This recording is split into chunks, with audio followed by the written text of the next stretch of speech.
Kali Kiai Imad di framing sebagai Kiai Imaduddin Al-Kaburi karena di Banten itu Kiai Imad tidak datang. Ini cukup mengganggu apa tidak ini? Dan kepada Tengku Qori, kira-kira kenang-kenangan yang diberikan oleh Kiai Imaduddin Utsman masih terpajang apa tidak ini?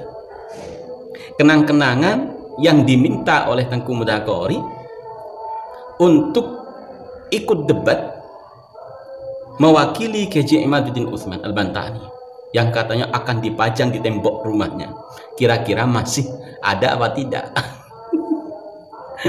Sekarang Anda menjadi muhibbin lagi. Selamat menikmati Tengku Qori, selamat menikmati, dan saya berharap Tengku Qori menjadi muhibbin yang sejati, jangan pimplan dan jangan menjadi bunglon. Assalamualaikum warahmatullahi wabarakatuh.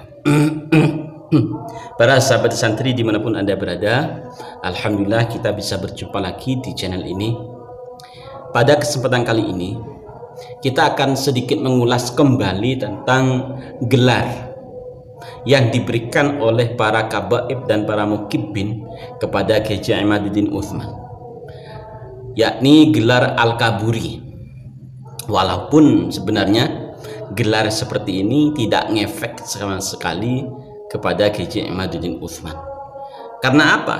Karena beliau tahu, beliau sadar siapa sebenarnya yang Al-Kaburi.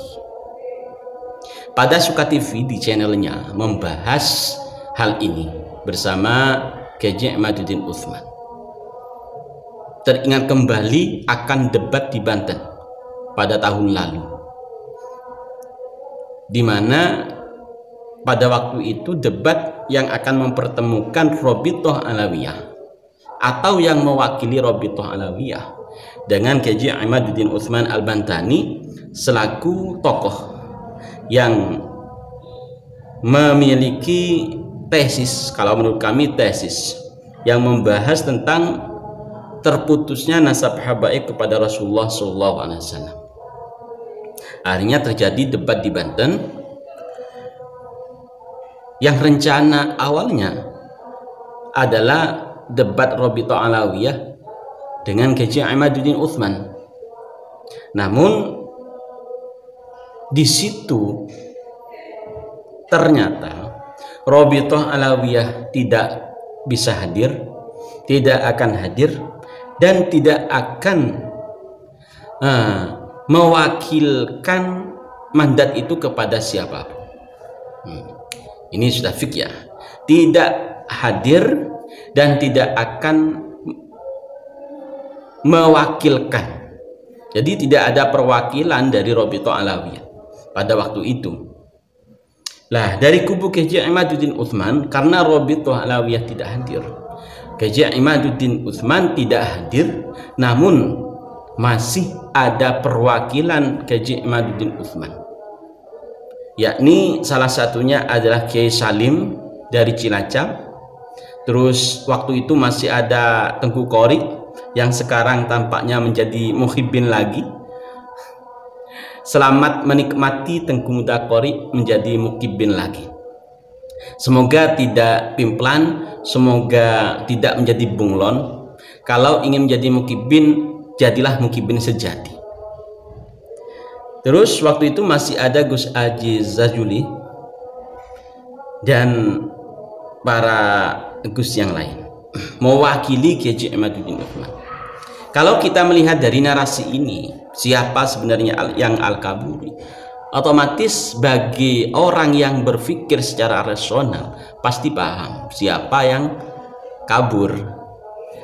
Robitoh Alawiyah tidak akan hadir dan tidak akan mewakilkan, sedangkan Kiai Imaduddin Utsman tidak hadir tapi mengirimkan perwakilannya. Akhirnya waktu itu terjadi debat, walaupun debat usir waktu itu, dan sampai hari ini karena barokahnya debat ya, karena barokahnya debat sampai akhirnya hadir berdiri sebuah channel hasil barokah debat ini. yakni channel Diam Saudara. Nah, itu channel hasil barokah debat Banten. Para saudara, saya mengajak untuk menyimak kembali podcast pada Suka TV bersama Kiai Imaduddin Utsman Al-Bantani, agar para sahabat, para saudara paham. Di akhir video ini ada sebuah penjelasan yang sangat membagongkan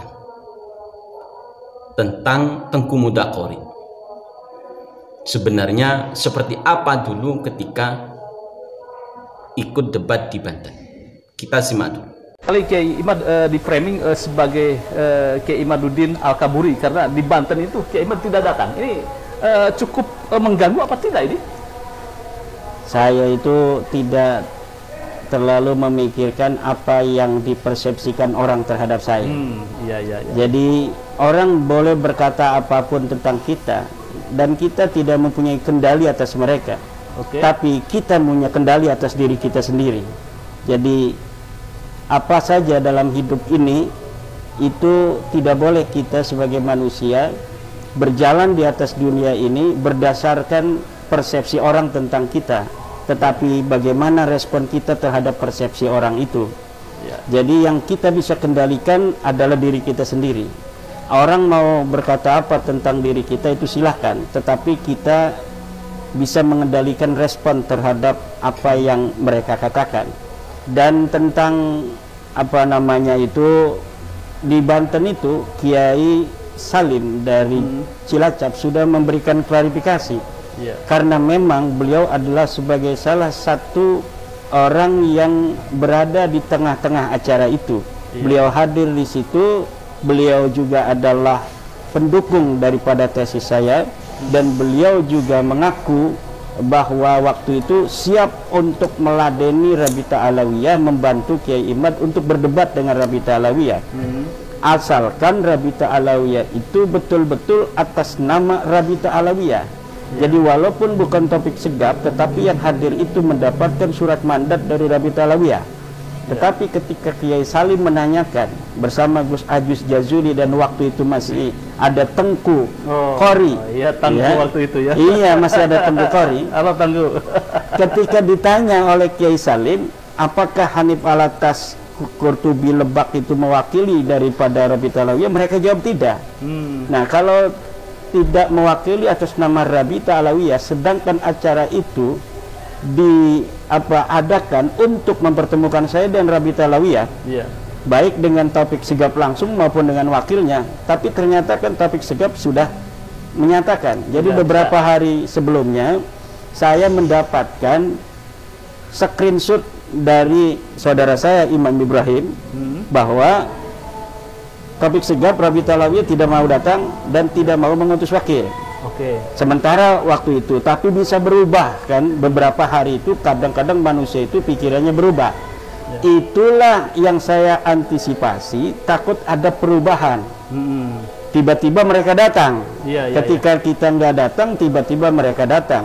Akhirnya saya memberikan apa namanya semacam surat mandat, karena itu juga diminta oleh Tengku Qori, bahwa Kiai agar ada sebuah kenang-kenangan buat saya dalam hidup saya merantau ke Jawa ini, bahwa saya pernah membela Kiai, membela nasab Rasulullah. Tolong bikinkan sebuah surat mandat atas nama saya dan beberapa perwakilan lainnya, akan saya laminating dan akan saya pajang katanya di tembok sebagai kenang-kenangan dalam hidup saya. Oke, saya penuhi permintaan Tengku Qori itu.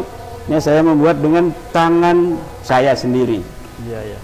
Beberapa nama yang bersedia. Jadi saya belum kenal dengan Kiai Salim, saya belum kenal dengan Gus Ajis Jazuli, tetapi mereka sudah ada komunikasi melalui alat komunikasi bahwa mereka mendukung saya dan siap untuk bersama Kiai meladeni perwakilan Rabita Alawiyah yang ada di Banten.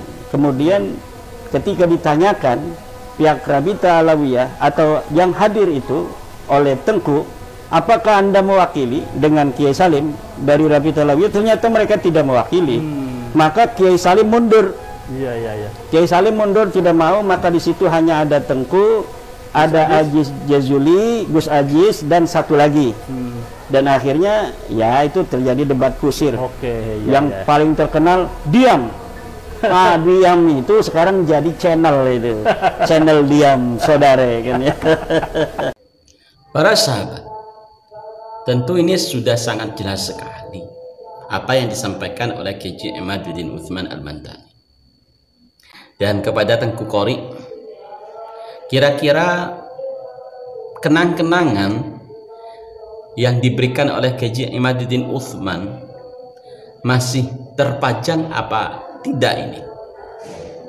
Kenang-kenangan yang diminta oleh Tengku Muda Qori untuk ikut debat mewakili Kiai Imaduddin Utsman Al-Bantani yang katanya akan dipajang di tembok rumahnya, kira-kira masih ada apa tidak?